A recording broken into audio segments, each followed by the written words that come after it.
క్రమశిక్షణతో కూడినటువంటి తరగతులు, అనేకమైనటువంటి ఆటుపోట్లకు తట్టుకుంటూ నిన్ను జాగ్రత్త చేసుకుంటూ ఎదుటి వారిని జాగ్రత్త చేసి భద్రపరిచేటువంటి పరిస్థితులన్నీ అందులో ఉంటాయి. కాబట్టి దానికి సంబంధించినటువంటి అనేకమైన సంగతులు సుదీర్ఘంగా మాట్లాడాలి. ఆ విషయంలో నేను సహోదరులు అడిగినప్పుడు ఆయన ఏం చెప్పారంటే, ప్రతి నెల అంటే ప్రతి వారం నేను రాలేను, కానీ నెలకు ఒకసారి వస్తాను. కానీ వారానికి ఒకరోజు నేను చిలకలూరుపేటలోనే ఉండి అక్కడే నేను కెమెరా ముందు మాట్లాడతాను. మిగిలిన సహోదరులు ఇక్కడ ఏర్పాటు చేయబడినటువంటి ఈ సిస్టంలో, ఈ టీవీలో లేకపోతే ఇక్కడ చేసి స్క్రీన్ మీద చూసి ఆ లెసన్స్ని మనం ముఖాముఖిగానే మాట్లాడుకోవచ్చు. వ్యక్తి అంటే ఇక్కడ ఉండదు, కానీ ఆయన మనకు కనబడుతుంటారు, మనము ఆయనకి కనబడుతూనే ఉంటాం. కాబట్టి వారానికి ఒకరోజు సాయంకాలం, బహుశా 4 నుండి 6 సాయంకాలం వేళలో వారానికి ఒకరోజు ఆ తరగతి జరుగుతుంది. అలాగా 4 వారాలు జరుగుతుంది. నెలకి మొత్తం కోర్సు 16 పాఠాలు కంప్లీట్ అవ్వడానికి 4 నెలలు పడుతుంది. ఈ 4 నెలలు ఎవరైతే రెగ్యులర్గా వస్తారో వారు సంపూర్ణంగా ఈ పాఠ్యాంశాలన్నీ నేర్చుకోవడానికి అవకాశం ఉంటుంది. దానిని మనం సువార్త పరిచయంలో ఉపయోగించినప్పుడు తప్పకుండా మనము ఫలములను సాధించగలుగుతాం. ఎందుకంటే ఇవి పూర్తిగా అపోస్తలులు పాటించినటువంటి విధానాలను అనుసరించి తయారు చేయబడినటువంటి పాఠాలు ఇవి. ఈ రోజున లోకంలో సోకాళ్ళు బోధకులైన వారు అనుసరించిన విధానాలు కాదు. ఈ రోజున మనం చూస్తున్నాం, సోకాళ్ళు బోధకులైన వారందరూ ఎలాంటి విధానాలను అనుసరిస్తున్నారు. గార్డెన్ చేస్తున్నారు, మాయం చేస్తున్నారు, గ్రాఫిక్స్ చూపిస్తున్నారు, వేషాలు వేస్తున్నారు, స్టేజీలు మార్చేస్తున్నారు, ఏవేవో చేసి జనాలను ఆకర్షిస్తున్నారు. అది కాదు విధానం. అలాగే ఒక వ్యక్తి యొక్క రక్షణ కార్యము సంపూర్ణం కాదు. కాబట్టి మనము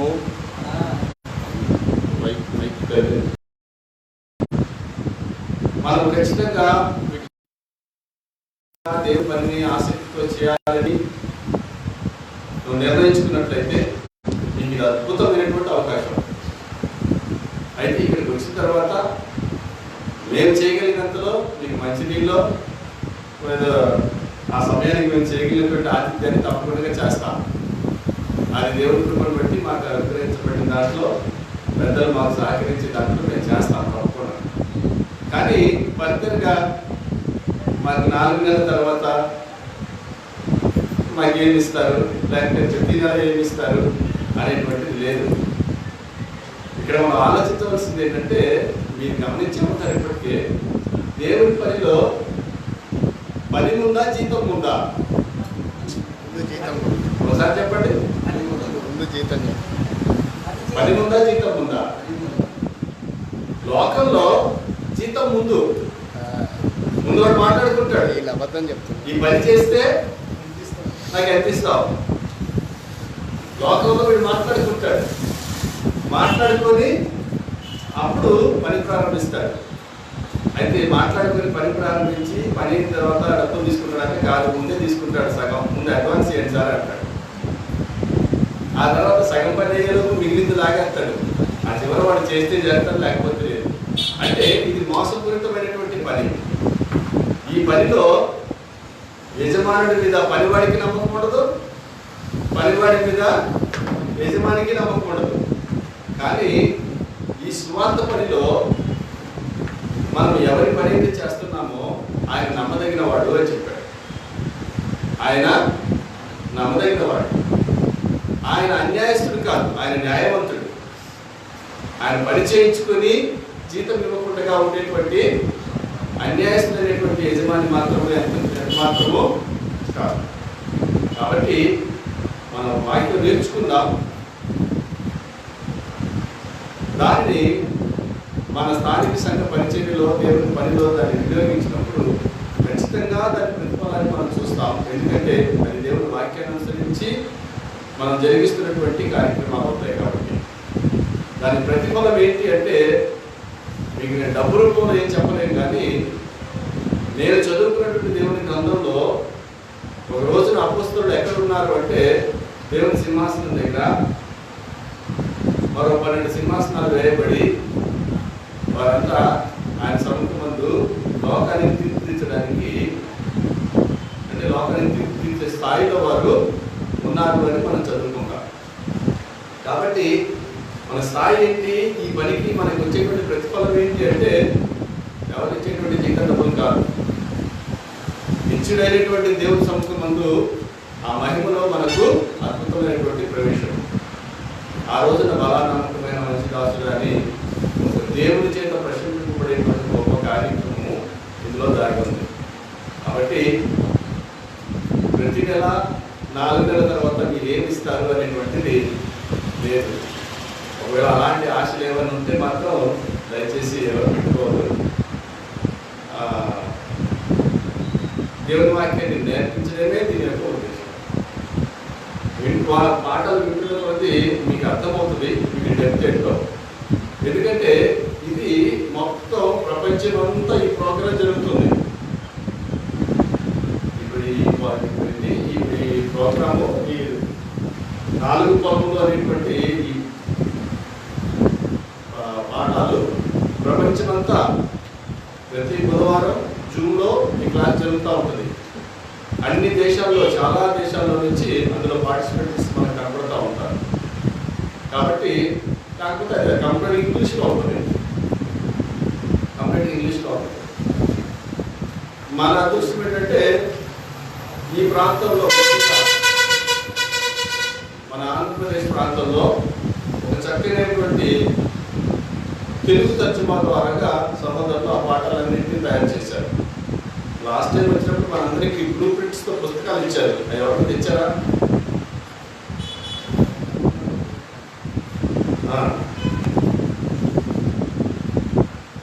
ఈ పుస్తకంలో మొత్తం పాఠాలన్నీ ఉంటాయి. ఈసారి మీరు క్లాస్కి వచ్చే ప్రతిసారి ఈ పుస్తకాన్ని తెచ్చుకోవాలి. ఈ పుస్తకంలో ఉన్నటువంటి పాఠాలన్నీ అక్షరార్థంగా ఇందులో ఉంటాయి, కానీ వివరణాత్మకంగా మాత్రం సహోదరులు చెప్పగలరు. ఎందుకంటే చాలా కాలం నుండి వారు దాని మీద చాలా శ్రమపడి వీటిని తెలుగులోకి తర్జుమా చేయడమే కాకుండా ఈ ఇంగ్లీష్ బుక్ని దాన్ని వివరణ అనేటువంటిది చాలా సంవత్సరాలుగా వారు శ్రమపడి దాన్ని తయారు చేశారు, అనుభవాన్ని సంపాదించుకున్నారు. కాబట్టి మొట్టమొదటి ఆ లెసన్ నేను విన్న తర్వాత నేను విన్నప్పుడు నాకు అనిపించింది, నా 2 సంవత్సరాల బైబిల్ ట్రైనింగ్లో నేను వినలేదు అలాగే ఆ పద్ధతి. 2 సంవత్సరాలు ట్రైనింగ్ చేశాను, ఆ తర్వాత అనేక సంవత్సరాలు పరిచయాలు ఉన్నాం, కానీ ఆ పద్ధతిని ఇప్పుడు మేము అలవరుచుకున్నటువంటి విధానం లేదు. అది విన్న తర్వాత నేను ఆ రోజు సహోదరులు అడిగాను, ఇది ఇలా కాదు, మొత్తం పాఠాలన్నీ సహోదరులకు వినిపించడం అనేటువంటిది మంచిదే నాకు అనిపిస్తుంది, మీరు ఏదైనా అవకాశం ఇవ్వగలరంటే సహోదరులు ఈ పద్ధతిని వారు మనకు తెలియజేశారు. కాబట్టి మొదటి బ్యాచ్కి ఎంతమందిని తీసుకోవాలి అనేటువంటిది తర్వాత సహోదరులు నిర్ణయిస్తారు. ఇది 4 నెలలు జరుగుతుంది. ప్రతి వారము మనం నిర్ణయించుకున్న రోజు సాయంకాలం 4 గంటల నుంచి 6 గంటల వరకు మనం ఇక్కడ సమావేశమైతే సహోదరులు అక్కడి నుంచి మనకు మాట్లాడతారు. ఇక్కడ ఎక్విప్మెంట్ అంతా ఇక్కడ సెట్ చేస్తారు, మనం వినొచ్చు. ఆ రోజు మనకి ఇచ్చిన తీసుకొని ఇది నేను విధానం. అయ్యా సర్టిఫికెట్ అండి సార్,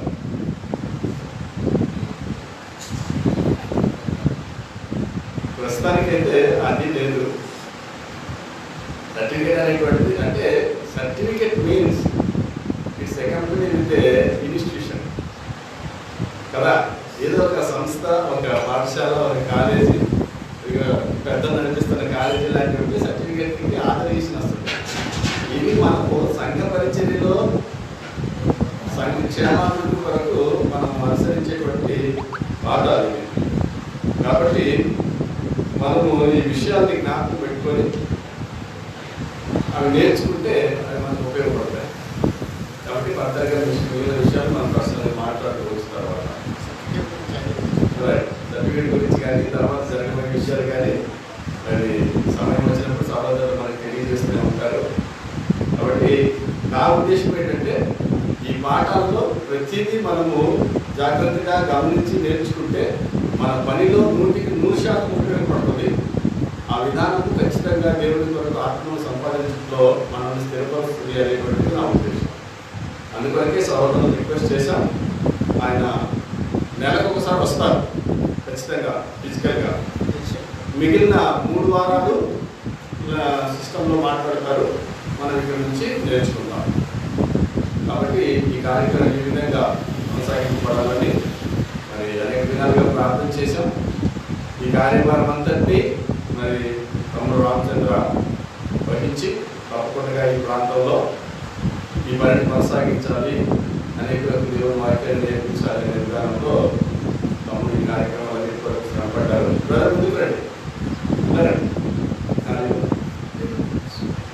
కాబట్టి మీరందరూ సహకరించి దేవుని వాక్యాన్ని నేర్చుకోవాలని ప్రభు బట్టి నేను కోరుతా ఉన్నాను. మరి సమయం 11:30 అయింది. ప్రార్థన చేసి సమయాన్ని ప్రభువారు నేను గారికి అప్పగిస్తాను. తర్వాత వారు పాఠాల గురించి ఈ ఉదయకాల సెషన్, మధ్యాహ్న సెషన్ కూడా వారే మాట్లాడతారు. మాట్లాడి మనం దాన్ని కొనసాగించడానికి ఏర్పాటు చేస్తాం. ప్రార్థన చేస్తాం. మహోన్నతుడు మహాగరుడు అయిన మా ప్రియపరుడు తండ్రి, పరిశుద్ధమైన మా దేవ, మీ పరిశుద్ధ నామమునకు స్తోత్రం చెల్లిస్తున్నాం. మమ్మల్ని ప్రేమించి మీ కృపలో నేటి వరకు సజీవులుగా ఉంచి ఏ విధమైన సమస్యలు, శోధనలు, తొందరలు కలుగుకుండా కాపాడుతూ మాకు అనుగ్రహించిన జీవము, ప్రాణము, ఊపిరిని బట్టి మీకు స్తోత్రాలు చెల్లిస్తున్నాం. మహోన్నతమైన మీ పరిచయం చేయండి. మీ సేవకులుగా మాకు అనుగ్రహించిన ఈ సదవకాశం బట్టి మీకు స్తోత్రాలు చెల్లిస్తుంది. అందుకు మేము మరింతగా మీ పని చేయడానికి, మీ వారికి జ్ఞానం సంపాదించుకోవడానికి మా ప్రియ సహోదరులు అన్ని గారి ద్వారా తండ్రి మీరు చేసిన ఈ గొప్ప ఏర్పాటును బట్టి మీకు స్తోత్రం చెల్లిస్తూ ఈ కార్యక్రమం ఈ దినాన్ని 4 మంది ప్రారంభిస్తుంది కదండి. ఈ ప్రాజెక్ట్ పూర్తిగా సంపూర్ణ చేయబడే వరకు అవసరమైన సహకారాన్ని మీ దయచేసి మనకు అనుగ్రహించింది. సహోదరులు చేస్తున్న ప్రతి ఆలోచన, మీ బోధన విధానం మా అందరికీ మా తండ్రి ఆత్మ సంబంధమైన ఈ పనిలో ప్రోత్సాహకరంగా ఉండాలని సహాయం చేయమని, ఆరోగ్యము, మీ జ్ఞానము, మీ వాక్య శక్తి వారికి అనుగ్రహించి మా అందరితో మాట్లాడించమని మనం చేసుకుంటున్నాను. అలాగే ఈ కార్యక్రమాన్ని నిర్వహించి పనిచేస్తున్నటువంటి సహోదరులు రామచంద్రుడి తన యొక్క సరిపోయిన బిడ్డలను కుటుంబాన్ని దీవించి ఆశీర్వదించి చేరొచ్చిన సహోదరులందరినీ మీకు అనుగ్రహించి మీ పనిలో మనందరినీ వాడుకోవాలి. ఇంకా రానున్న వారికి ఆటంకం తొలగించి స్థలానికి రావడానికి చూపించుకోవాలి. కార్యక్రమాన్ని ప్రారంభిస్తుంది కదండి. వరకు ప్రతి విషయంలో మీరే మహిమా ప్రభావం పొందుకోవాలి. ప్రతి మన మా ప్రభువు ప్రియరక్షకుడైన క్రీస్తు ప్రభు పేరట మీ మనం అడిగి వేడుకుంటున్నాం. తండ్రి ఆమేన్. అందరి వందనాలు. సహోదరులు అనిల్ గారు వచ్చి వారి ప్రార్థించాలని కొనసాగించాలని కోరుతున్నాను.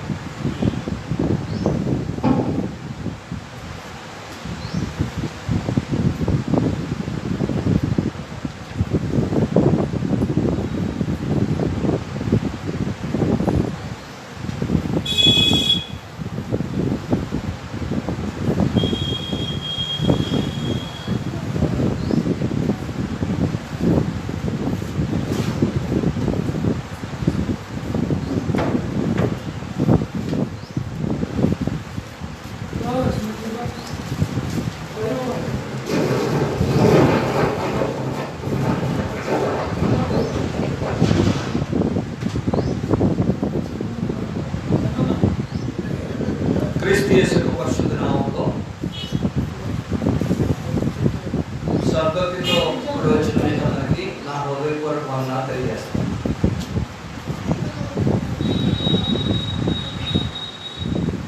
దేవుని కృపను బట్టి ఒక 2-3 నెలల క్రితం ఈ ప్రాంతానికి మా ప్రియులు, ఆత్మీయులు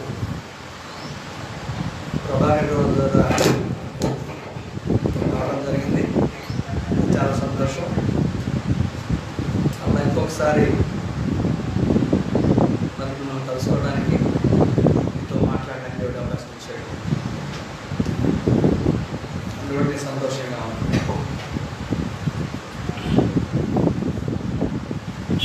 ప్రభావిగా మీకు అందరికీ తెలియజేసిన రీతిగా దేవుని యొక్క రాజ్యం విస్తరణలో భాగంగా ప్రయాసపడుతూ ఉన్నాము, ప్రయాణాలు చేస్తూ ఉన్నాము. దేవుడు బలపరుస్తూ ఉన్నాడు. ఆయా ప్రాంతాల్లో దైవాశక్తి పరులైనటువంటి ఇలాంటి వారిని మనం పరిచయం చేస్తూ ఉన్నాడు. మాకు ఇచ్చినటువంటి వనరులను బట్టి, ప్రార్థనా శక్తిని బట్టి, సామర్థ్యాన్ని బట్టి ఈ పరిచర్యను, పనిముట్లను నేర్పుతూ వారికి కొంచెం సమర్థవంతమైనటువంటి శిక్షణ ఇస్తూ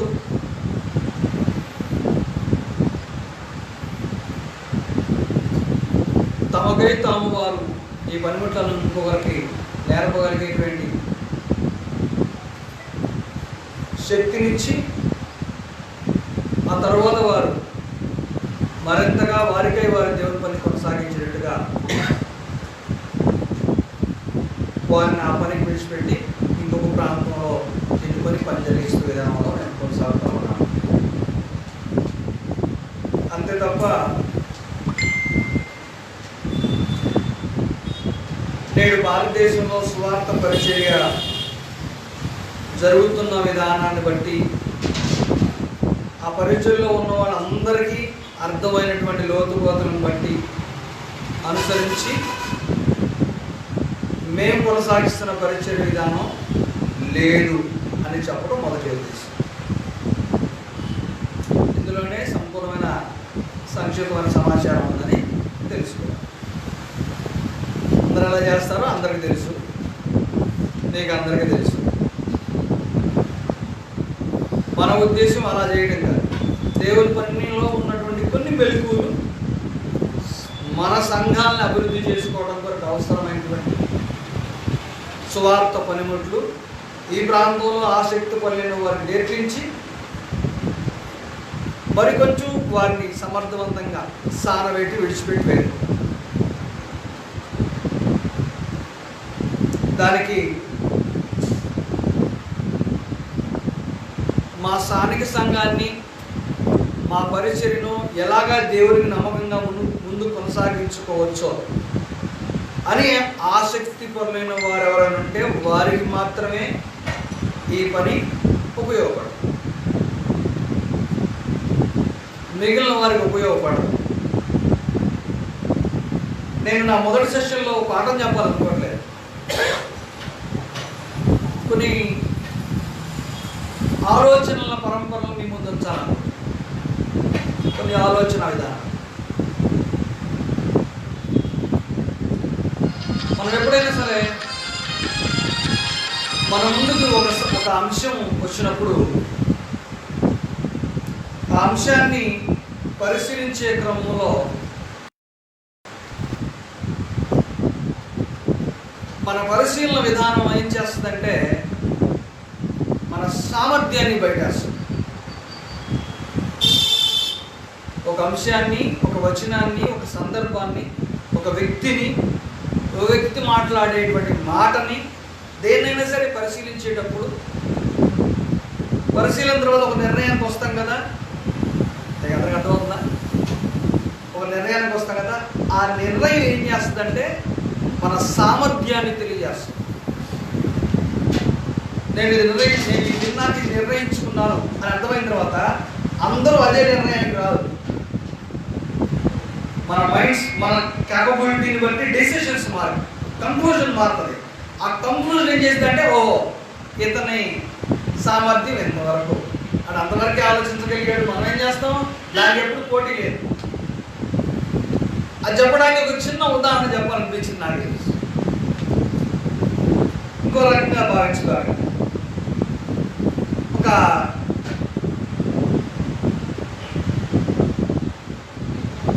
50 సంవత్సరాల క్రితం ఉండొచ్చు.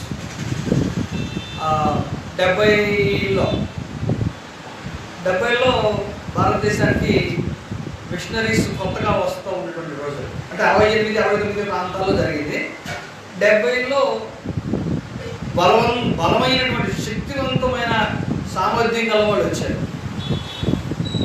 ఆ టైంలో మా తాతయ్య గారు వారిని కలుసుకోవడం జరిగింది. మా తాతయ్య గారు రామాపట్నం బాప్టిస్ట్ సెమినరీలో బాప్టిస్ట్ పాస్టర్గా చేశారు. ట్రైనింగ్ అక్కడ సెమినరీ చేసి ఆయన వాడినటువంటి పేర్లు ఏంటంటే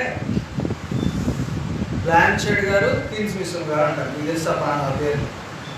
వారి శిష్యుడు. అక్కడి నుంచి క్రీ సంఘాల్లో పనిచేస్తూ, అక్కడి నుంచి బ్యాప్టిస్టులు పనిచేస్తున్నప్పుడు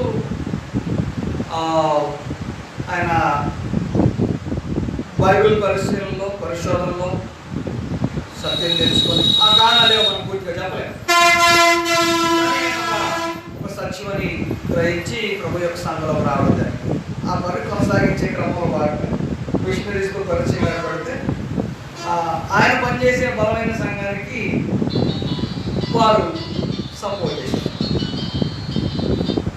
అప్పుడు ఏం జరిగిందంటే ఒక మంచి చర్చ్ బిల్డింగ్ కట్టడానికి ఆయనకి ఆర్థిక సహాయం పడించింది. ఆ సంఘానికి అది చాలా అవసరం. ఆ సంఘం అప్పటికి చాలా కాలంగా ఉంది, చర్చ్ బిల్డింగ్ లేదు. చర్చ్ బిల్డింగ్ కావాల్సిన స్థలం కూడా లేనటువంటి రోజులే. అప్పుడు ఆయన ఒక మంచి చర్చ్ బిల్డింగ్ కట్టించారు. రాతి కట్టడం, బ్యాప్టిస్ట్ పాస్టర్ గారు కదా, ఆ మైండ్లో ఆ Baptist church buildings picture print అయిపోయి అట్లాంటి చర్చ్ బిల్డింగ్ కట్టించాడు ఆయన.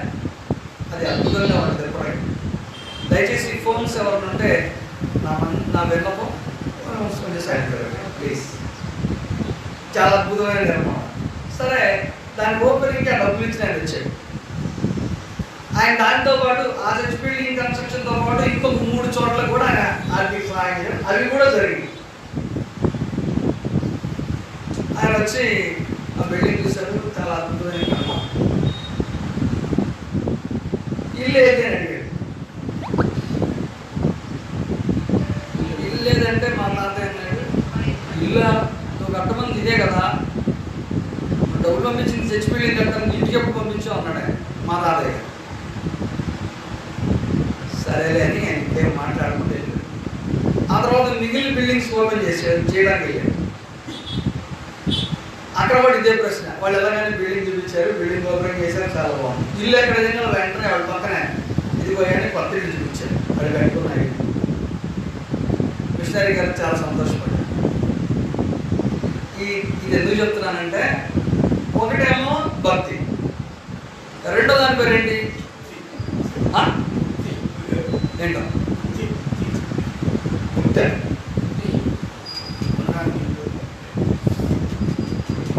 మొదటిది భక్తి, రెండోది యుక్త. బుద్ధి. నేనేమంటానంటే రెండోది జ్ఞానం. ఎందుకంత పెద్ద పదాలు? రెండోది జ్ఞానం, మొదటిది భక్తి, రెండోది జ్ఞానం. రెండిట్లో దేవునికి ఏదన్నా అయిష్టమైంది ఏమన్నా ఉందా? ఈ రెండిట్లో దేవునికి అయిష్టమైంది ఏమన్నా ఉందా? దేవుడికి మనకి జ్ఞానం ఎంత అవసరం కాకపోతే ప్రపంచం అంతలోనే ఇంకెప్పుడు పుట్టనంత జ్ఞానిని పుట్టించి ఆయన చేత సామెతల గ్రంథం రాయించి, అయితే చివరికి అది వ్యర్థమని చెప్పడానికి ఆయన ఏం చేశాడో మనకు తెలుసు. బట్ మానవ జాతి జ్ఞానం అవసరం చెప్పడం కోసం సొలొమోను అంతటి వాడిని దేవుడు నిర్మించాడు. సో భక్తి దేవుడికి ఇష్టమైందే, జ్ఞానం కూడా దేవుడికి ఇష్టమైంది. ఎందుకు నీకు ఉదాహరణ చెప్తున్నాను అని అంటే, 2 రకాల మనస్తత్వాలు గలవాళ్ళు ఈ భూమి మీద ఉంటా ఉంటారు. ఈ రెండిట్లో మా తాతయ్య గారు చేసింది తప్పేం కాదు, లేదంటే రెండో వాళ్ళు చేసింది తప్పు అంతకన్నా కాదు. నీకు అనుకోవద్దండి, ఇందులో ఎవరిది తప్పు లేదు. ఆయనదేమో భక్తి, ఏందేమో రెండో వాళ్ళదేమో జ్ఞానం. ఎందుకు చెప్తున్నాను? ఈ రెండింటికి పోటీ లేదు, మనస్తత్వంలో పోటీ లేదు. ఎవరి బాణి, ఎవరి శైలి వారిదే. దుర్మార్గం, అబద్ధం, మోసం ఇలాంటివి చోటు చేసుకున్నప్పుడే భయంకరమైన శిక్ష. దాన్ని నేను ఎలా రుజువుపరుస్తానంటే అడిగిన ఆయన నేను ఇల్లు కట్టలేదు, నువ్వు నాకు పంపలేదంటే సరే అన్నాడు. వాళ్ళు బిల్డింగ్ ఇల్లు రెండు చూపించినప్పుడు వెరీ గుడ్ అన్నాడు. ఎవరిని ఏం తప్పబట్టలేదు, ఎవరిని ఏం శిక్షించలేదు. అందుకే రెండు సముచితమైనవే. నేను చెప్పదలుచుకుందంటే అలా ఉంటుంది మనుషుల యొక్క మనస్తత్వం. మనం ఎన్నుకున్నటువంటి విధానం మనం స్థిరంగా నిశ్చయించుకోవడం జరుగుతుంది.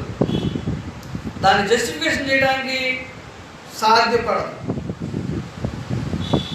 అది చాలా తప్పు. అలాగే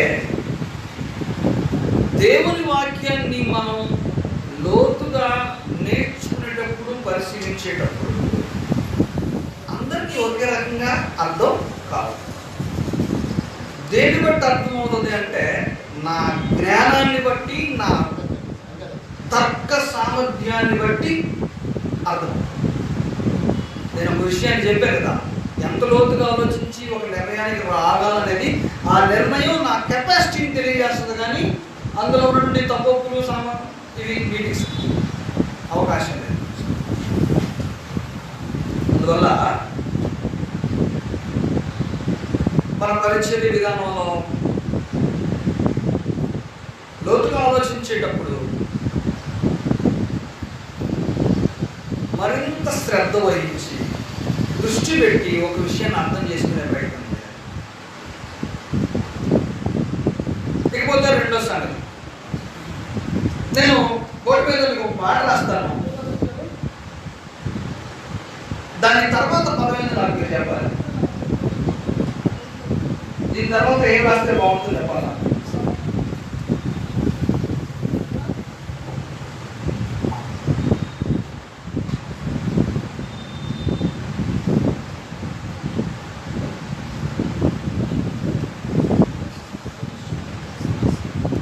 దాన్ని మాట రాస్తాను. దీని ఫాలోయింగ్ వర్డ్ నాకు కావాలి. దీని వెంటనే రాయదగినటువంటి పదం చెప్పండి.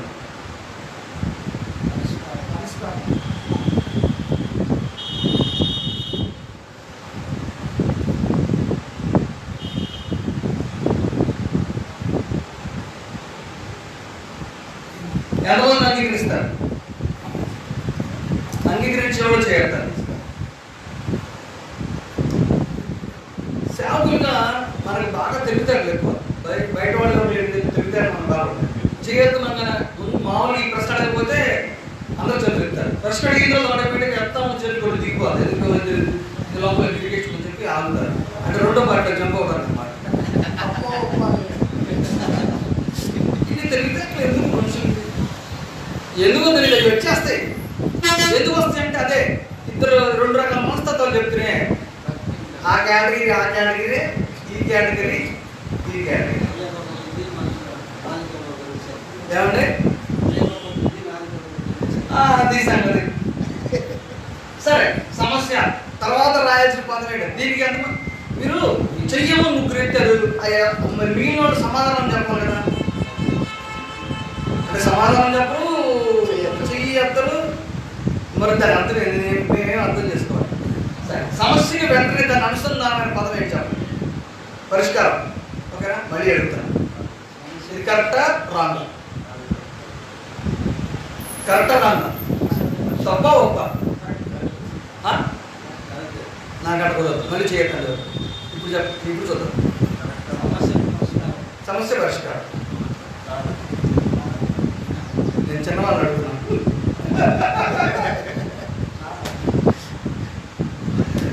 ఇది కరెక్టా కదా? కరెక్టే.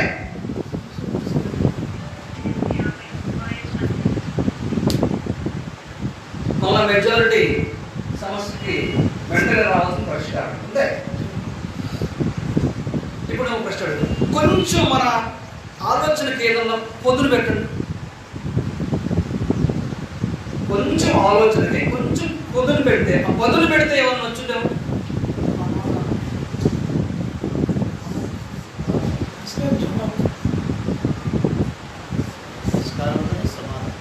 దీనికి రాశాను. ఆలోచనకి పదులు పెడితే ఇంకేదైనా దొరుకుతుందా? జవాబా? సమస్యకి జవాబు రావాలా? సమస్య పరిష్కారం అంటే ఆన్సర్ మాదిరిగా పరిష్కరించు. అంటే దీనికి ఇది అంటే దీని తర్వాత ఇదే ఫాలో అవ్వాలంటున్నారు మీరు, అంతే కదా? సమస్య పరిష్కారం. సో దీనికి ఇది ఫాలో, ఇదేనా ఇంకేదన్నా ఆలోచించే అవకాశం ఉందా? పరిష్కారానికి మార్గం. పరిష్కారానికి మార్గం. Okay right.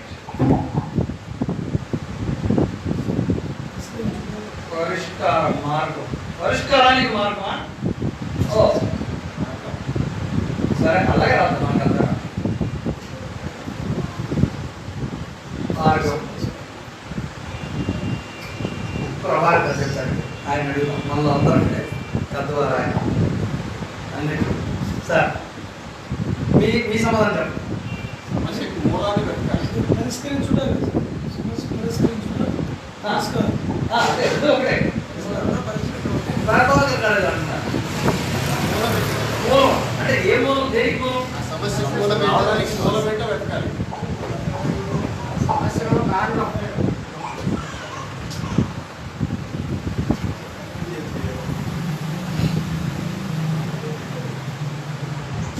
సమస్య అంటే ఏంటి? సమస్య అంటే వరకు ఏ సమస్య? ఏదైనా కావచ్చు. రైట్, బ్రదర్ అంటారు అసలు అది ఏ సమస్య? నేను ఎందుకు రైట్. ఇది చాలా ముఖ్యం ప్రశ్న. అది రైట్. క్వశ్చన్ మార్క్ అది ఏ సమస్య? సమస్య అంటే ఏంటి? ఏ సమస్య? అంటే ఈ ప్రశ్న ఎంత ముఖ్యమైందంటే అంటే మన తర్క జ్ఞానం అనేది అసలు మితి లేదు, దానికి హద్దులు లేవు. అది పెన్నుతో పేపర్తో నోట్స్లో రాసేది కాదు. నిద్రపోతా నేను బుర్ర గీక్కుంటుంటే వెళ్ళిపోతా ఉంటుంది. అంత లోతైన అంశం అది. బ్రదర్ ఏమన్నారంటే అసలు సమస్య ఏంటి చెప్పమన్నాడు. ఆ ప్రశ్న ఎందుకు అంటే ఒక్కోసారి మనం సమస్య అంటే తర్వాత అరే ఇది పెద్ద సమస్య, నువ్వు దానికోసం నా కాడికి వచ్చావా అనేటువంటి అవకాశాలు కూడా ఉంటాయి కదా. రైట్. అంటే ఒకటికి ఒకటి సమస్య, ఇంకొకటికి అది సమస్య కాదు. ఎందుకు కాదు? ఎందుకు కాదు చెప్పండి. అది అందులో నుంచి వచ్చేసి ఉంటుంది. ఎందుకు సమస్య కాదు? సమస్య అనుభవించి ఉండొచ్చు. సమస్య ప్రశ్న. ఎందుకు సమస్య కాదంటే అది సమస్య కాదని కాదు. సమస్య దృష్టాంతం. కాదు. ఆలోచన అనుభవం బట్టి. అది అతను దాటొచ్చాడు కాదు. సమస్యను దాటించడం చెప్తాడు. దాంట్లోకి అది అతను దాటొచ్చాడు కాబట్టి దాటినప్పుడు చాలా సులువుగా బయటపడ్డాడు కాబట్టి అది అసలు సమస్య కాదు అతనికి. అరే అది పెద్ద సమస్య కాదు కదా, మరి నాకేంటి డాడీ ఇది చాలా పెద్ద ప్రాబ్లంగా ఉంది, అది జీవితంలో ఇది చిన్నది రా, ఇంకా నువ్వు చాలా ఎదుర్కోవాలా అని చెప్తాడు తండ్రి కుమారుడు. అంతే కదా.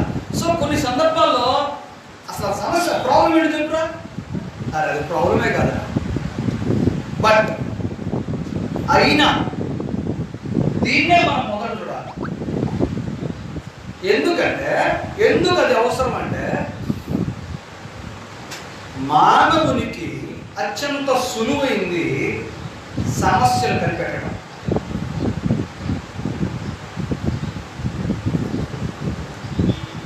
వాడికి సబ్జెక్ట్ మీద అవగాహన ఉన్నా లేకపోయినా తప్పులు కొట్టుకోవడంలో మనిషి నంబర్ వన్. అది ఎవడో ఎక్కడ బైబిల్ ట్రైన్లో నేర్చుకున్న విద్య మాత్రం కాదు. నాకు మీరు అవ్వడా ఏంటది? కుర్రికో బుద్ధి. ఆ బుద్ధి ఏంటంటే ఇక వాడి పని అంతే, వాడు అందుకే పుట్టాడు. ఎప్పుడు ఎదుగుతుంటాడు, కంతలో ఎదుగుతూ ఉంటాడు. ఇది మెజారిటీ పీపుల్లో ఉన్నటువంటి ప్రాబ్లం. అందుకే నేను దాని పాయింట్ రాశాను. గతం చెప్పింది కూడా రైటే, అయినప్పటికీ ఒక సమస్య ఉంది అనేది చాలా సులభం. ఎక్కడైనా ఎవరైనా అది సమస్య అయినా కాకపోయినా సరే సమస్యది అని పాయింట్అవుట్ చేయడంలో తేలిద్దాం. అందరు నిష్ణాతులు అవునా కాదు, అది ఎవరు నేర్చుకునేది కాదు. అయితే వెంటనే మనం సాధారణంగా సమస్య నుంచి పరిష్కారానికి పరుగు పెట్టే మనస్తత్వం కూడా చాలా మందిలో, మెజారిటీ పీపుల్. రెండు మెజారిటీ వర్గాలు. మొదటి వర్గం ఏంటంటే చాలా తేలిగ్గా సమస్య పరిష్కారం చేయడం కాదు, సమస్యను గుర్తించడం చాలా తేలిక పెట్టేస్తారు. అది మొదటి వరకు. రెండో మెజారిటీ పీపుల్ వెంటనే పరిగెత్తి ఎక్కడికి పరిష్కారంగా పరిగెత్తుతారు. రెండో వరకు నేనేమంటానంటే మనం ఈ వరకు చేరాలి. ఆ సమస్యకి కారణం ఏంటి? సమస్యలు ఎప్పుడు భూమి మీద ఉంటానే ఉంటాయి. మన ముందు తరాలకు ఉన్నాయి, వాళ్ళ ముందు తరాలకు ఉన్నాయి, మన తర్వాత తరాలకు కూడా ఉంటాయి. మనిషిగా పుట్టినంత కాలం సమస్యలు, అది దేని పరమైనదైనా, కుటుంబపరమైనదైనా, వ్యక్తిగతమైనదైనా, ఆరోగ్యపరమైనదైనా, లేకుంటే సంస్థాగతమైనదైనా, పరిచర్యకి సంబంధించినదైనా, పరలోకానికి సంబంధించినదైనా సరే ఒక ప్రాబ్లం ఖచ్చితంగా మనిషి ఎదుర్కోక తప్పదు. అది ఫస్ట్ లెవెల్ అయితే నెక్స్ట్ లెవెల్ నువ్వు చేయాల్సింది ఈ పరిశోధనలో దానికి అది తెలిసిన తర్వాత ఆటోమేటిక్గా సమస్యకి పరిష్కారానికి మధ్య సుదీర్ఘమైనటువంటి ప్రయాణం ఉంటుంది. కానీ నీకు సూత్రం తెలిస్తే సులువుగా ప్రయాణం చేయొచ్చు. సమస్యకి పరిష్కారానికి చాలా దూరం ఉంటుంది, కానీ సూత్రం తెలిస్తే సులువుగా ప్రయాణం చేయొచ్చు. అందుకే ఈ సులువైన పరిష్కారం సమస్యకి మనం ఎదిగినప్పుడు నేరుగా పరిష్కారం చూస్తాం, కానీ దానికి గల కారణాలు మూలాలు చూడ. అది సిలబస్ నుంచి తీసేశారు.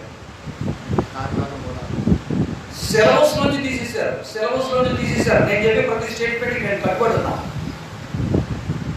తీసేశారని చెప్పడానికి మంచి ఉదాహరణ చెప్తాను. డాక్టర్ గారి దగ్గరికి వెళ్ళి నీ రోగం చెప్పారు, ఆయన వెంటనే నీకు ప్రిస్క్రిప్షన్ ఇస్తాడు. ఒక్కసారి మీరు ఎప్పుడైనా సరే ఆయన్ని ఇది అడగండి, ఏమంటాడు? నాకు ఇది రావడానికి కారణం ఏంటి అని ఎప్పుడైనా డాక్టర్ గారు మీరు అడిగారా? అలాంటి అలవాటు ఉందా? లేదు, అలవాట్లేదా? అక్కడ అడిగే అలవాట్లేదు కాబట్టి ఎక్కడ అడిగే అలవాటు మనకి అసలు అడగం మనం. అయ్యా ముందునయ్యా అర్జెంటుగా ఒక్క బిళ్ళకి తగ్గాలి, ఒక్క టాబ్లెట్.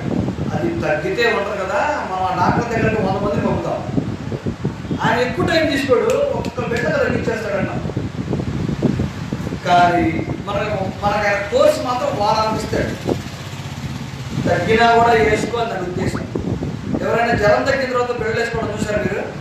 ఉందా మనకు అలవాటు? వేసుకోకపోవడం నష్టమా లాభమా? వేసుకోకపోవడం. జ్వరం తగ్గిన తర్వాత కూడా టాబ్లెట్ డాక్టర్ గారు ఇచ్చినటువంటి ఆ కోర్సు మొత్తం వేసుకోకపోవడం లాభమా నష్టం అండి? చాలా నష్టం. కానీ మళ్ళీ ఎవరు వేసుకో, తగ్గింది కదా. అందులో యాక్చువల్లీ ఏం జరుగుతుంది, ఆ కోర్స్ కంప్లీట్ చేస్తేనే ఆ బ్యాక్టీరియా తెచ్చిపోతుంది. ఆయనకే తెలుసు 2 రోజులు తగ్గిపోయిందని. ముందు చెప్తాడు ఈ వారం మొత్తం వాడమంటాడు. మనం 2వ రోజు తగ్గగానే ఆ షీట్ పక్కన వేస్తాం.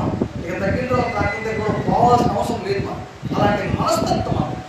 ఎందుకని ఈ సంగతి చెప్తానంటే మానవుని యొక్క మనస్తత్వం చాలా వంకర టింకరగా మారిపోయింది,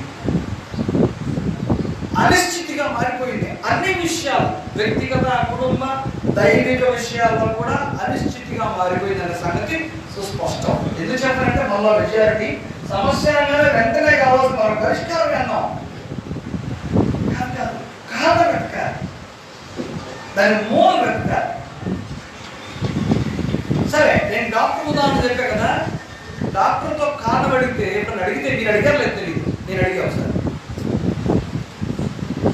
నా మనస్తత్వం నేను 2 ముందుగా చెప్పే 2 మనస్తత్వాలని నాకు అది అవసరం. నేను ఎప్పుడు ఇక్కడికి వెళ్తాను, నాకు కారణం చెప్పంటే ఆయన ఏమన్నా అంటే అది ఎందుకు చెప్తున్నా అంటే సిలబస్లో కట్ చేసి అని చెప్తున్నానే అందుకు చెప్తున్నా. కారణం ఎందుకంటే నువ్వు వేళ్ళు వేసుకో, అది అవసరమా నీకు? కోపడ్డా నా మీద, అది నీకు అవసరమా అంటే నీకేం చెప్తే అర్థమవుతుందిరా? నువ్వెంత, నీ కెపాసిటీ ఎంత? ఆఫ్టర్ ఆల్ రాక్ వస్తే నా కాడికి వచ్చే ముందు నోరు మూసుకొని బిళ్ళలు వేసుకొని ఇలా చూసుకో, తగ్గుద్ది, నాది నమ్మకం, కారణాలతో నీకు అనవసరం అని ఆ సిలబస్ పెట్టేశాడు. అంటే ఒక్కవేళ ప్రాణానికి సంబంధించి ఆరోగ్యానికి సంబంధించి అది అత్యవసరమేమో.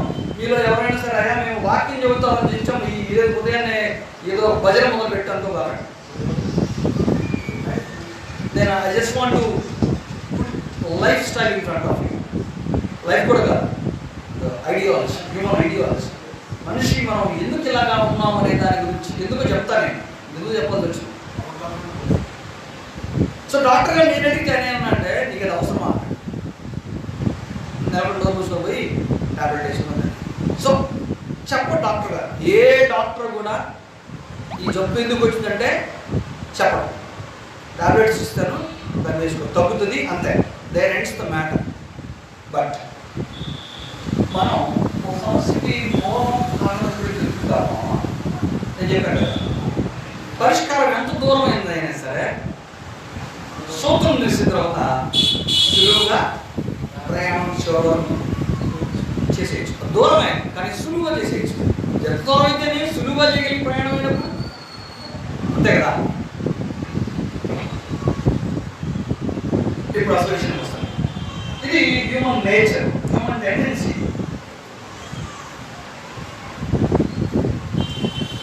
ఈరోజు దేవుని యొక్క రాజ్య వ్యాప్తి, ఆ పనిని ఎన్నుకున్న వాళ్ళు చాలా మంది ఉన్నారు. కానీ దైవ చిత్తానుసారంగా యేసుప్రభు యొక్క మార్గదర్శకాలను బట్టి, అపోస్తుల విధి విధానాలను బట్టి అనుసరించి కమిట్మెంట్గా పనిచేసేవాడు చాలా తక్కువ ఉన్నారు. మీరేమంటారో తెలియదు. మా ప్రాంతంలో తక్కువ ఉన్నారు, ఈ ప్రాంతంలో ఎక్కువ ఉన్నారేమో తెలియదు. ఉంటే దయచేసి ఈ ప్రాంతంలో ఎక్కువ ఉన్నారేమో అంటే నమ్మకంగా పనిచేసేవాడు నాకు తక్కువ మంది.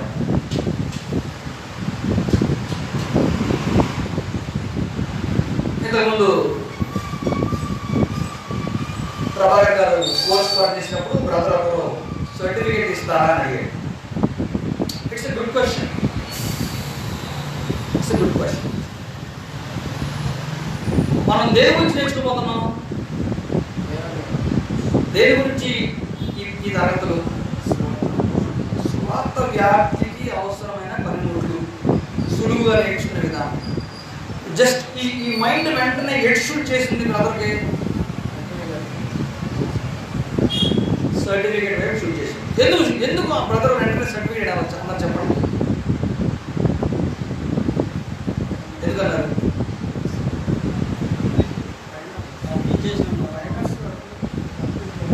తప్పిదైన తర్వాత సర్టిఫికేట్ కావాలి నాకు. Very good, it's a good question. ఎందుకు వెంటనే మనస్తత్వం అక్కడికి వెళ్ళింది అన్నాను. అంటే అది ఏమి, ఎవరు గుర్తింపు, ఎవరి ముందు గుర్తింపు, ఏమి సర్టిఫై చేయడానికి? సమాజపరంగా అంటే అదెక్కడదంటే అది ఎవరో అలవరచినటువంటి ఒక విధానం. దాని మీద ఆశ, అపేక్ష, దానివల్ల ఏదైనా కలగబోయేటువంటి ఇవన్నీ తప్పులే కావు. ఇవి ఏమి తప్పులు? ఏదైనా చోట నేర్చుకున్నప్పుడు దానికి సంబంధించిన రూఢైన పత్రాన్ని తీసుకోవడం మంచిదే. అయితే అది నేర్పించేవారు దాన్ని ఎలాగో అది ప్రోగ్రామ్ అంటే వాళ్ళ అబ్బాయి ఖచ్చితంగా చేస్తారు. కానీ ఈలోగా మనం ఎంత ఫాస్ట్గా ఆలోచన చేస్తామంటే ఇక్కడి నుంచి ఇక్కడ తిరుగుతున్నట్టుగా వెంటనే రైట్ దీనివల్ల కలిగేటువంటి పరిష్కారం కాదు అక్కడికి ఉంది. దీనివల్ల మొదటి ప్రయోజనము, దీనివల్ల కలిగే మొదటి ప్రయోజనం అదేదో ఉండాలి, ఇట్ షుడ్ బి సర్టిఫైడ్. అంటే అంత వడిగా, అంత త్వరగా మానవ మేధస్సు మనల్ని తరుముతుంది. అక్కడ ఏం మర్చిపోతామంటే ఇది వాక్యం, ఇది నా సంఘాన్ని బలపరిచేది, నా ఆత్మీయ జీవితాన్ని పునరుద్ధరించేది, నేను వెనకాల వచ్చేటువంటి కొన్ని తరాలకి ముందు నిలబడబోయేటువంటి నాయకుడిని. ఆ డ్రైవర్స్ అన్ని ఏమైపోయినాయి? ఏమైనాయి? అవి కట్ అయినాయా లేకుండా మరుగులు పడిపోయినాయా?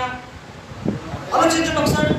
ఎందుకు కావాలంటే మనం పుట్టుకతోలాగా ఆలోచించట్లా. ఈ సమాజం మనకు అవన్నీ అంటే ఒక పని లాభం, కష్టం చేస్తే లాభం, సేవ చేస్తే లాభం. ఈ ఒరబడిలో దేవుని పని కలుషితం అయిపోయిందని అంటారు. మీరు ఎంతమంది నా దేవుడిస్తారు? దేవుని పని కలుషితం అయిపోయింది. పరలోక సంబంధమైన ప్రయాణం మహోన్నతుడు రక్తం చిందించి అప్పగించిన పని. ఈ మాట చెప్పడం నా గురించి చాలా బాగా పుట్టుకుంటుంది. మహోన్నతుడు రక్తం చిందించి అప్పగించిన మీరు ఎవరైనా సరే ఏంటంటే చాలా విన్నాను, ఇంతకంటే పెద్ద పెద్ద బోధలు మీకు కనిపించి వచ్చామో, కానీ నేను చెప్తుంది మాత్రం అక్షర సత్యం. ఇది చాలా పెద్ద పెద్ద సంగతులు వినుంటారు. అది ఈ లోకం నేర్పుతుంది. ఈ లోకం వృత్తి, వ్యాపారం, సంస్థ, విధి విధానాలని ఎన్ని వాటన్నింటి ఎలా కలుపుకుందో దైవ సేవను కూడా తను అలాగే కలుపుకుంది. ఈ లోకం పరల సంబంధమైన పరిచర్ని ఈ లోకం దాన్ని అలాగే కలిపేసుకుని దాన్ని దేంతో ముడిపెట్టిందంటే లాభాపేక్షతో ముడిపెట్టి ప్రతి ఒక్కరూ అలాగే ఆలోచించేటట్టుగా ఆ పరిస్థితులకు నెట్టేసింది. కానీ మనకు ఏమైంది తెలుసా? దేవుని మహోన్నతమైన ప్రణాళికకి దూరమైంది. ఒకవేళ యేసుప్రభు మన వైపు చూసి నీకు నాకు దూరం ఎంత అని చేస్తే నీకు తెలియనంత దూరం దానికి నాకు వచ్చింది. కానీ మన అంతరంగా ఒప్పుకోదు. అదేం ప్రభావం అంత దూరం ఎప్పుడు వచ్చిందా? నేను నీకు ఉదయాన్నే నేను స్టార్ట్ చేస్తున్నాగా అంటావు. అంటారా కదా? అయ్యా నేను ప్రతి వారం ఉపవాసం కూడా చేస్తున్నానయ్యా, నువ్వేంటి నాకెంత దూరం అని చెప్తున్నా? పిచ్చివాడు, నీకేం తెలుసు? నాకు ఎంత దగ్గర ఉన్నావో నాకు తెలుసు, నీకు నాకు ఎంత దూరం ఉందో. ఇదిగో మెజర్మెంట్ విత్ ప్రూఫ్స్ అన్నాడు ఆయన. అప్పుడు ఏమవుతుంది తెలుసా? ఒళ్ళు నా ఏడవ దగ్గర ఏం చేయాలి? నేను అనుకోలేదయ్యా. నిజంగా ఆ రోజు నీకు భక్తి ఉందంటే ఏం చేస్తావంటే మోకాళ్ళ నిలబడి ప్రభా నాకు తెలియదు, నేను నీకు ఎంత దూరంగా ఉన్నానని, నేను నీకు దగ్గరగా ఉన్నాను అనుకొని భ్రమలో బ్రతుకుతున్నానయ్యా అని అనాల్సినటువంటిదే జవాబు అవుతుంది. మన తెలుసు. నీకు అర్థమైందా లేదా? అదేంటి మన జవాబు? మనకి ప్రభుకి మనంతరం మేము దగ్గరగా ఉందనుకుంటున్నాం, కానీ ఆయనకి మనకి చాలా దూరంగా ఉన్నాం. అంతే కాదు. ఎందుకంటే దానికి కారణం మనం కాదు. ఈ సమాజం యొక్క ప్రభావం మన మీద అంతగా రైట్. నేను ఇంకా ముందుకు వెళ్తున్నాను. ఇప్పటికీ మీరు ఒక అవగాహన వచ్చి ఉంటారు నేను ఎలా ఆలోచన చేస్తానని. ఇంకొక పాయింట్ నేను అందించాలనుకుంటున్నాను. అందుకే చెప్పాను నేను ఈ సిలబస్ ఇప్పుడు చెప్పట్లేదు. Just want to put some platform for this programme.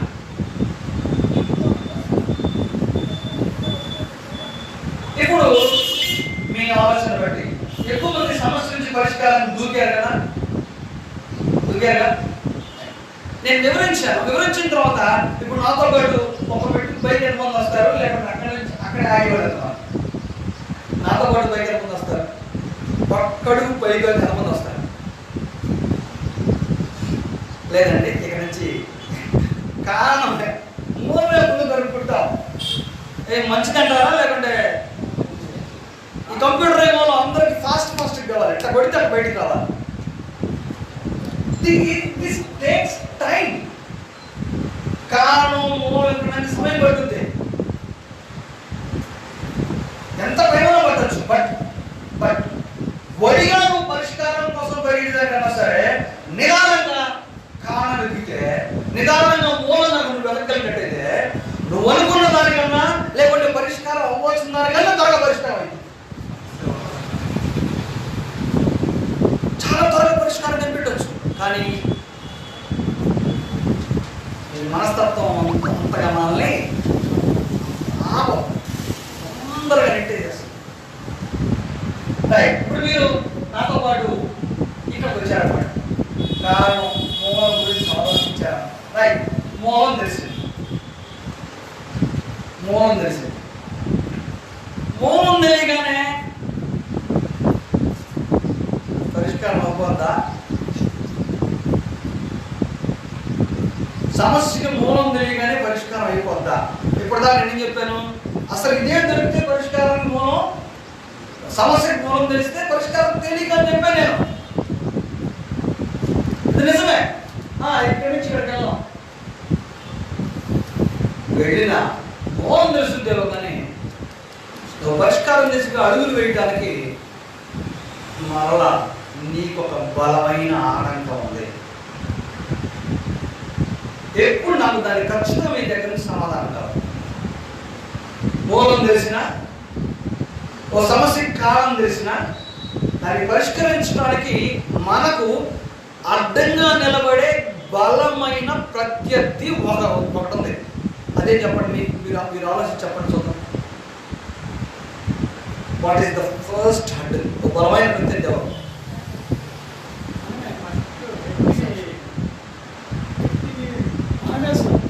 మనమే. రైట్. ఇంకా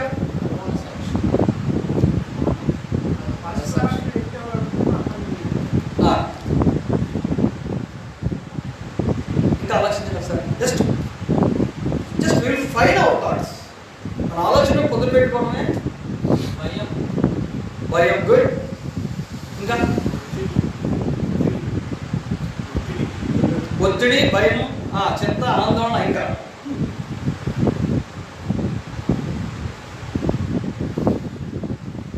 నేను అడుగుతుంటే టైం చేస్తారు.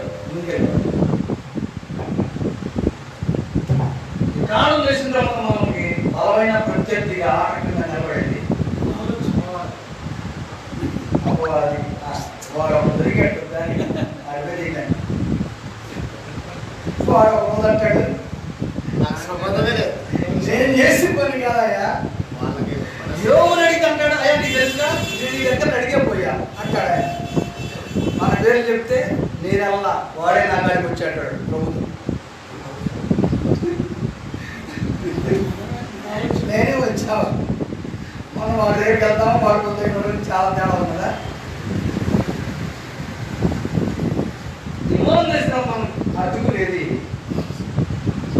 రాసేస్తా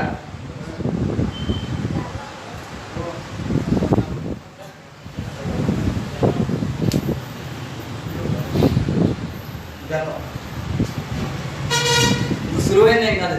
పరిష్కారం అవడానికి పరిష్కారం తెలిసినా సరే నువ్వు పరిగెత్తుకుంటా సమస్య రాగానే ఏమంటే ఇక్కడికి వెళ్ళబడ్డావు పరిష్కారాన్ని. సరే ఈ రోజు ఏమన్నా ఈ పాట ఉపయోగపడితే ఇక నేను చెట్ట పరిష్కారం పరిగెత్తాయా, నువ్వు కారణం తెలుసుకుంటా ఇక్కడికి వచ్చావు అనుకో. నువ్వు ఇక్కడికి వచ్చా సరే వెంటనే ఇక్కడ గంట సాధ్యపడవు. ఇక్కడికి వచ్చాక వీడు వాడు చూస్తాడు. ఆ గతం అంటే చిన్న పదం కాదు. ఆ గతం అనేది చిన్న పదం కాదు. మరేంటి ఈ గతం జరిగిందంటే? ఆ గతం అంటే చిన్న పదం కాదు. జరిగిందా అంటే ఒక సంఘటన అంటారా? ఇంకా సంగతులు. ఓకే, ఆ సంగతులు సంఘటన. ఇంకా గతంలో ఏముంది?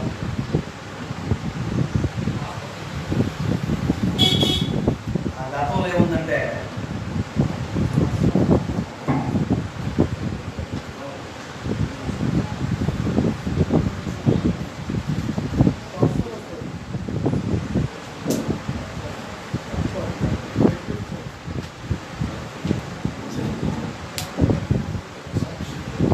తత్వం. ఎవరిది?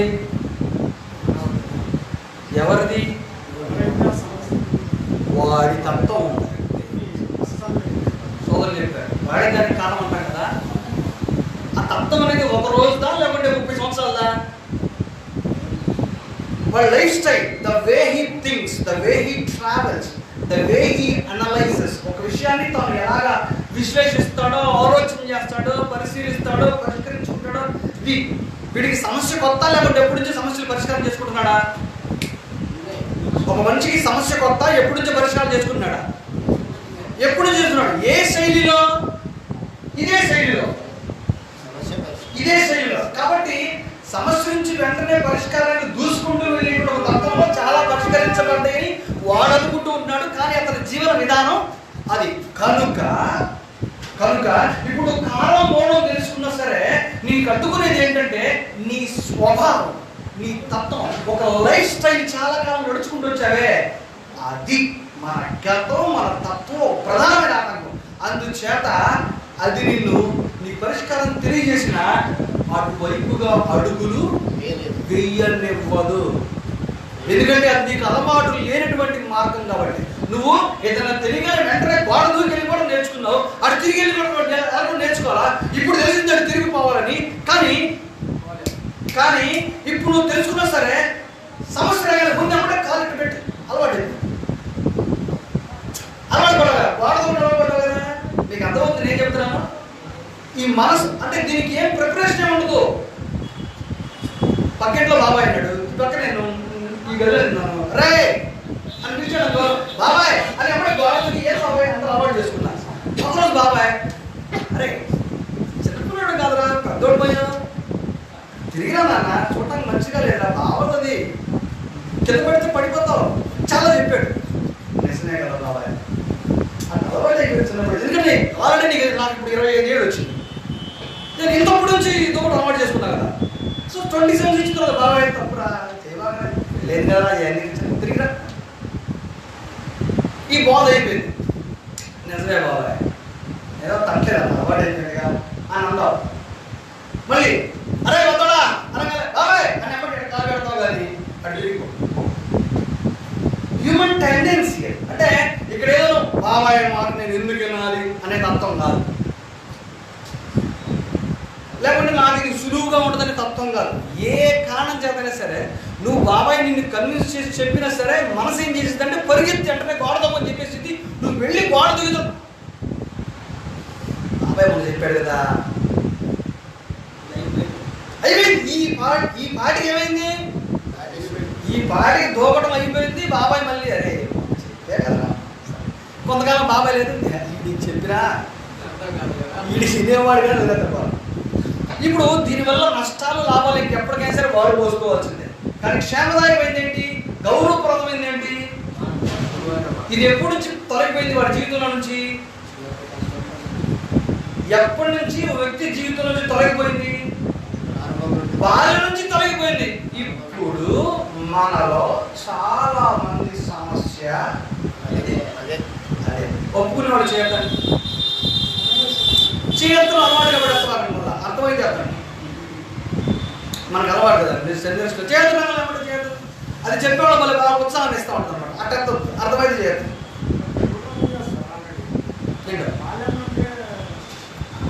అవే ఆ లేఖనాలని మనకు తెలుసు. లేఖనాలు నేను మీకు లేఖనాలు నేర్పడం కోసం నేను రాదు. ఎందుకంటే ఈ లేఖనాలు నేర్పడం మొదలు పెడితే నేను మీ దగ్గర తెచ్చుకోవాల్సిన వీళ్ళెవరు నేను లేఖనాలు నేర్పడం. నిజంగా నేర్పాల్సి వస్తే మాత్రం నేను ముందు ప్రభాకర్ గారి దగ్గరికి వెళ్ళి నేర్చుకోవాలి. ఎందుకంటే ఆయన బైబిల్ ఉపాధ్యాయుడు నాకంటే ఎంతో కాలం ముందు అలాంటి వాళ్ళు చాలా మంది తయారు చేశారు. అలాగే మీలో చాలా మంది మేధావులు ఉన్నారు, వచనాన్ని చాలా రోజులుగా చెప్తారు. సో నేను ఎందుకు రాలేదు, I just want to promote the way human nature and tendencies. మనం ఈ సమస్యలో ఉన్నాం.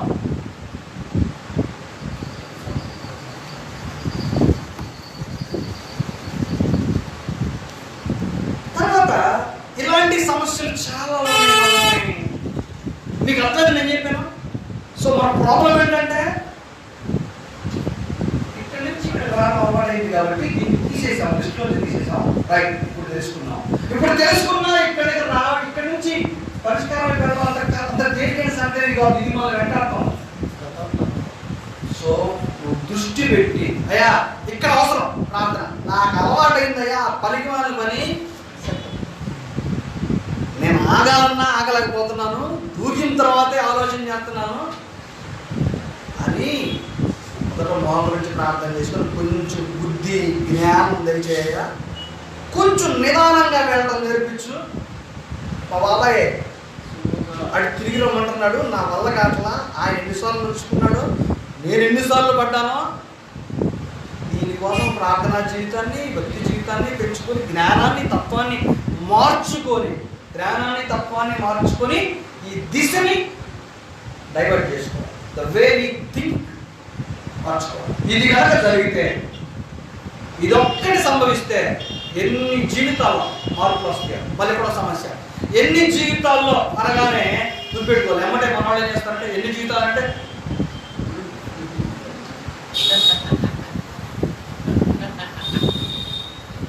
అర్థమవుతుందా? మనలో చాలా మంది ఇంటికి వెళ్ళిన తర్వాత అర్థమైందా ఇవాళ ఏం చెప్పాడో మొత్తం నీ గురించి ఇప్పటికైనా మారు. ఇంకెప్పుడు మారుతావు? ఇక్కడ వీడియో మొత్తం మారిపోయినాడు. ఇదేమో మీ అందరి గురించి చెప్పట్లా, నేను నా గురించి చెబుతాను, నేను నా కథ చెబుతాను, నేను ఇలా బ్రతుకుతున్నాను కాబట్టి చెబుతున్నాను. మనందరూ ప్రాబ్లం ఇది. అలాగే ఈ సమాజం యొక్క ప్రభావం మనపై పడతా వచ్చింది. So we have to change your perspective. మన దృష్టిని మార్చుకోవలసినటువంటి ఆవశ్యకత ఎంతో ఉంది. నువ్వు మార్చుకోకపోతే నీకు పోయేది నిత్య జీవం, నీ తర్వాత తరం. నువ్వు మార్చుకోకపోతే పోయేదేంటి? నీ నిత్య జీవం పోతుంది. తర్వాత నీ వెనకాల వచ్చే తరం నీ వల్ల, నా వల్ల. ఎందుకు నేను చెప్పాను, ఇప్పుడు నేను ఎన్ని సంవత్సరాల ముందు చెప్పాను? ఓ 25 సో వెనకాల వచ్చాడు ఏం నేర్చుకుంటాడు? అదే నేను ఇప్పుడు నా కొడుకు చెప్తాడు, ఇదే కొడుతుంది. లేఖనాలు చదవడం కూడా ఇలా అయిపోయింది. రైట్, ఇప్పుడు మినిస్ట్రీలో ఉన్నటువంటి ట్రెండీ ఫ్యాషన్ చెప్తారు ఆయన. వాక్యం నేర్చుకోవడంలో ట్రెండీ ఫ్యాషన్ చెప్తారు. అదేంటంటే వాక్య పరిశీలన. ఇది కొత్త ట్రెండ్. యాక్చువల్ ట్రెండ్ ఏం కాదు, ఓ జీవన విధానం. భక్తిని, విశ్వాసాన్ని పెంచుకోవడం వరకు అపోస్తులు ఏర్పరిచిన మార్గం అది. కానీ ఇప్పుడు ఆ ట్రెండ్ దానికి ఉపయోగపట్ల. వాక్యాన్ని పరిశీలన చేయటం దానికన్నా కూడా మనకు తెలిసినటువంటి కొద్ది వాక్యాన్ని అనుసరించడమే ఎక్కువ ప్రయోజనం ఇస్తుంది. దేవుడు పరలోక రాజ్యంలో గేటు దగ్గర నాపి ప్రకటన మొత్తం అద్వైత లాభం తీసుకెళ్ళని అంటాం. ఆ 7 సంఘాలు చెప్పారు కదా, ఆ 7 సంఘాల పేరు చెప్పి అడగడం. 150 కీర్తనలు చెప్పమంటాం, 10 ఆజ్ఞలు అడగడం. అసలు అడగడాయన అసలు అడగడు. నీ మొహం చూడగానే నీ బతుకంతా ఆయన దగ్గర ఉంటుంది కదా డేటా. అర్థమైందా? నువ్వేదో ఇక్కడ తిరిగినట్టుగా అక్కడికి వెళ్ళి ఆయన రోడ్లో చెప్పి పోతా అన్నావు ఇట్లా అంటే ఈ రూట్ అది కాదు, ఇటు ఎప్పుడో డిసైడ్ చేశాను నువ్వు వెళ్ళాల్సి ఇటు పక్కన లాగు. మన అక్కడితో మనం బ్రతికేంటే ఎలాగ అలవాటు పడిపోయాడు. ఈ ట్రెండింగ్ మనం మోసం చేసుకుని పడిపోయాడు. లైఫ్ స్టైల్ వచ్చేసి మంచంలో చావుబతులో ఉన్నాడు. ఎవరు అన్నం పెట్టకపోతే అన్నం పెట్టుకున్న ఉన్న రోజుల్లో ముసలివాడు కొంతమంది కోడలకి టైం కుదరదు, పెట్టలేదు. కొడుకు ఏమో పెట్టకపోతారు. అప్పుడే మనం పలికించాలనుకో, సాగు రాట్లేదయ్యా అంటాడు ముసలివాడు. అవునా కదా? సాగు రాట్లేదు. ఒకవేళ దేవుడు కనపడి అని అడిగి ఏమంటాడు? ఆయుష్ అడుగుతాడు. అవునా కదా? అన్నం పెట్టకపోతేనేమో జరగకపోతేనేమో సావు. ఇంకా ఎందుకయ్యా, ఎందుకు ఈ బతుకు ఏం చేయడానికి? అన్నం కోసమే. వాళ్ళన్నీ పెడతా ఉంటే ఇంకో 100 ఏళ్ళు ఉండాలంటాడు. వాళ్ళు ఎవరు పెట్టేవాళ్ళు చూసని లేరు కాబట్టి సావు రాటది అంటాడు. ఒకవేళ ఇవన్నీ గడుస్తూ ఉండి ప్రభుత్వానికి అడుగుతాడు.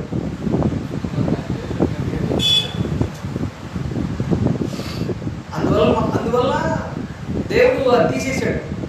ప్రశ్నలు వేసే సమయం ఏముంటుంది అక్కడ. అడిగితే నేను అడే బాగుంటాను. దుర్మార్గం పెట్టినా సరే ఇక్కడ నేర్చుకున్నాం కదా, బ్యాక్ డోర్స్, రాంగ్ డోర్స్ నేర్చుకున్నాం కాబట్టి ఏదైనా అవకాశం ఉంది. అంటే అక్కడ మాట్లాడే అవకాశం ఏం లేదు. అంచేత ఇక్కడ ఉన్నప్పుడు మనం చాలా పర్స్పెక్టివ్స్ మార్చుకోవాల్సిన అవసరం ఎంతైనా ఉంది.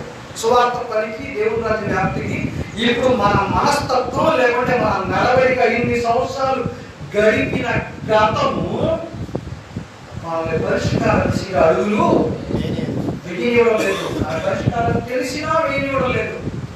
మనలో చాలా మందికి భక్తి శ్రద్ధలు ఉన్నాయి, కానీ అలవాటు పడ్డ జీవితంలో అది తప్పు అని తెలిసినా సరే చేయడానికి ఒక్కొక్కరు ఇస్తున్నాం తప్ప దిద్దుకోవడానికి ఒక్కొక్కరు. నేను చెప్పాను రండి, లేఖనాలు పరిశీలించాలని ఈ బైబిల్ స్కూల్, ఆ బైబిల్ స్కూల్, ఆ దేశం, ఈ దేశం ఎంత దూరంలో తిరుగుతారు. కానీ పక్కన శత్రువుని ప్రేమిస్తామంటే అది తీసేసే జరిగే పని కాదు. మామూలుగా ఇప్పుడుదా ఇది చరిత్ర. ఆ పక్కింటి నాకు ఎప్పుడుది మా నాన్న చెప్పాడు, అయ్యా ఆ ఇంటి మీద వాడు కూడా గుర్తుపెట్టుకోవాలి, నేను బతికినా చచ్చినా అని చెప్పాడు. కాబట్టి అది జాగ్రత్తగా మనసులో పెట్టుకొని ప్రార్థనగా సేవ చేస్తాడు ఆయన.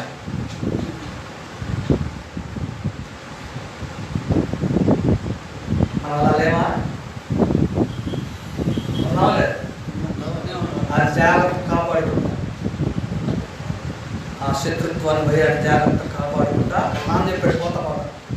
నేను ఈ మాట చెప్పకుండా చచ్చిపోతే మళ్ళీ ఎక్కడ నాశనం అయిపోతానని చెప్పివాడు బలమైన ఓ పనికిమాల ఇత్తనం వేసిపోతే మళ్ళీ 7 మంది కొడుకు చూద్దారు పోతా పోతా అయ్యా నాన్న చెప్పాడు. అది ఏదో స్వాస్థ్యం లాగా, ఆ ఇంట్లో పిల్లలు పొరపాటు చేసుకోబాగా, ఇట్లా అని బాగా, అది ఏదంటే మాత్రం ముందు కొట్టి మాట్లాడు, అది అదే కరెక్ట్. ఇవన్నీ చెప్పేసరికి ఈ వైరాన్ని శత్రుత్వాన్ని మనసులో పెట్టుకొని యథార్థంగా పనిచేసుకుంటే సేవ. అంత దౌర్భాగ్యం సార్. దీనికి కారణం ఏంటంటే ఇవేమి మనం కావాలని చెయ్యం. మనకేం పరలోకం అంటే గౌరవం లేక కావాలని ఆశ కాదు, దేవుడు అంటే అగౌరవం అంతకన్నా కాదు, భయభక్తులు లేక కాదు. మీకు అర్థమవుతుందా? భయభక్తులు లేక అంతకన్నా కానే కాదు. ఒక నడవడిక, ఒక జీవన శైలి, గతం, ఆ స్టైల్ అనమాట. అది ఆ స్టైల్ ఏం చేసిందంటే మనల్ని ఇంకా ఆలోచింప చేయనివ్వద్దు. అక్కడ స్ట్రక్ అయిపోయింది. బాబాయ్ పిలిస్తే టక్ పని వెళ్ళిపోవడం అలవాటు అయిపోయింది. నువ్వు ఎన్ని మాటలు చెప్పినా సరే ఈ ట్రాక్ ఏర్పడటం ధర్మం, ఏర్పడితే క్షేమం, కానీ అది కావడం లేదు. అది మన ప్రాబ్లం. అదే ప్రాబ్లం ఇప్పుడు స్వార్థ పనికి కూడా వచ్చింది. చాలా కాలంగా ఎవరో వేసినటువంటి చెడ్డ విత్తనాల వల్ల కావచ్చు. నేను అదేదో మాట్లాడలేదు. ఓ దుర్బోధ, ఓ చెడ్డ విత్తనం, లేకుండా ఒక చెడ్డ నడవడిక, ఒక ఆలోచన విధానం, ఇవి అలవాటు పడిపోయి వాటి నుంచి దిద్దుకునేటువంటి ప్రయత్నం మనం చేయకపోవటం వలన, ఇదిగో ఇది అందరికీ తెలుసు, ఇది లోకం అందరికీ తెలిసిందే, సమస్య అందరికీ తెలుసు. చిన్నప్పటి నుంచి చూడగానే అది గుర్తుపడతాం. వెంటనే ఇక్కడికి పోయే పరిష్కారం, ఇక్కడ దూకడం అలవాటైంది కాబట్టి ఇక్కడికి వెళ్ళట్లేదు. మనం ఇక్కడికి వచ్చే వారంగా ఉంటే దీంతో యుద్ధం చేయడం మళ్ళీ ప్రారంభం చేయాలి. ఫస్ట్ ఎక్కడికి రావాలి, మూలం తెలుసుకోవాలి. ఆ తర్వాత ఇక్కడ కావాలి, మళ్ళీ వెనకాలి. ఎక్కడి నుంచి పరిష్కారం రావాలి. జస్ట్ వినండి నాతో పాటు. ఎక్కడి నుంచి ఇది మనకి ఇష్టమైంది జంప్ చేయడం, కానీ ఇది రావాలంటే we have to go back.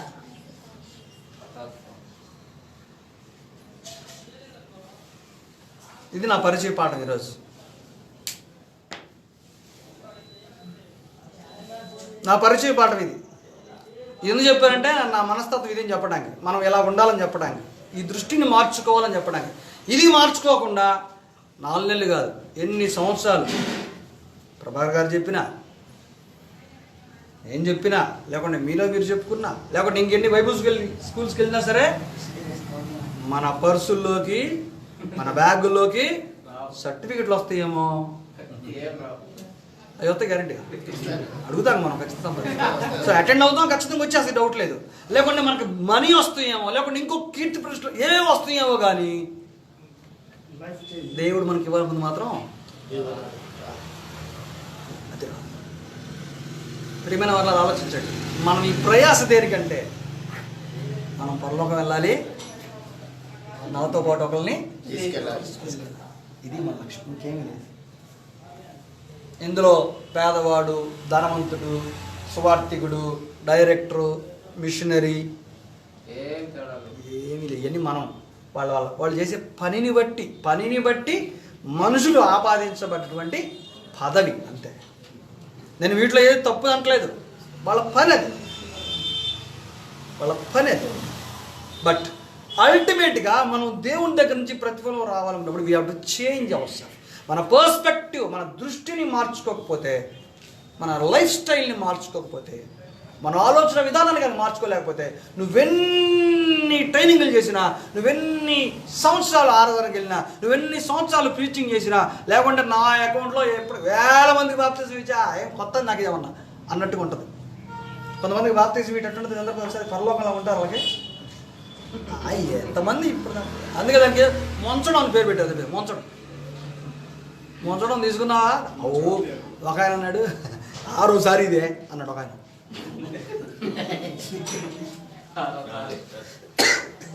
ఆయన ప్రార్థన చేస్తాడు, వాక్యం చెబుతాడు, ఏమనాలి చెప్పండి, ఆయన ఏ కేటగిరీ వేయాలి? ఆయనకు అర్థమైందా?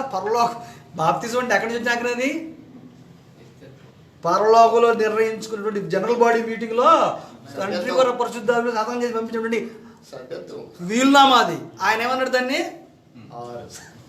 ఇది ఆరోసారి ఇది దొరల దగ్గర 4 సార్లు, ఈడొకసారి ఆడొకసారి. ఎంత తేలిగ్గా ఆయన మాట నా గుండె జల్లు ఉంది ఒకసారి ఆ మాట అంటే వింటే. అంటే అంత తేలిగ్గా ఉన్నటువంటి మనుషులు ఈరోజు. నేనేమన్నానంటే వాళ్ళకి మనకి పెద్ద తేడా లేదు, గుర్తుపెట్టుకోండి.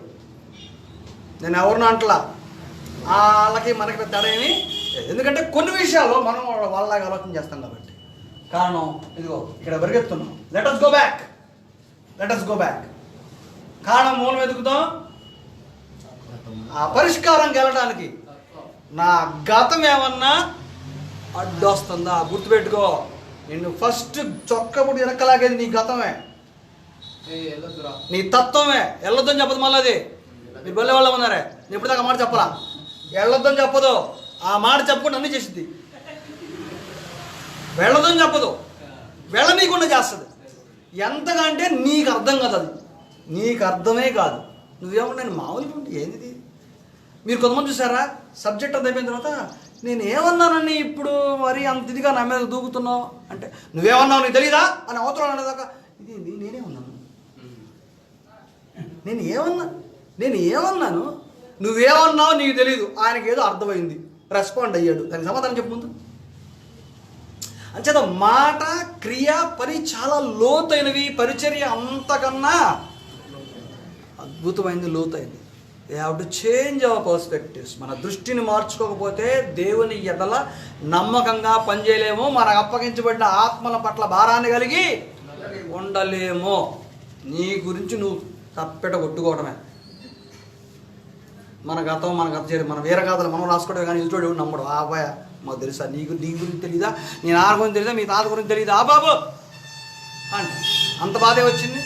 దానికన్నా ఈ తప్పెట కొట్టుకోవడం మానుకోసి తీసి పక్కన పెట్టేసి నేను ఎలా బ్రతికితే దేవుడు నన్ను అంగీకరిస్తాడో అని ఆలోచించడం క్షేమదాయకమైంది కదా. రైట్, ముగించేస్తున్నా. This is introduction part. I just want to take a 5 minutes break. ఒక 5 నిమిషాలు బ్రేక్ తీసుకుందాం. బ్రేక్ తీసుకున్న తర్వాత మీ ఆలోచనలు అంటే షేర్ చేయండి. స్వభావం గురించి చెప్పాను, మన ప్రయాణం ఎలా ఉండాలో చెప్పాను. I just want to show, సమస్యకి పరిష్కారం కావాలంటే వెనక్కే పోవాలి, కానీ ముందుకెళ్తే కాదు. ముందుకెళ్తే రాంగ్ పాత్ర. రైట్, ఒక చిన్న బ్రేక్, 5 minutes బ్రేక్ తీసుకుందాం. Thank you so much.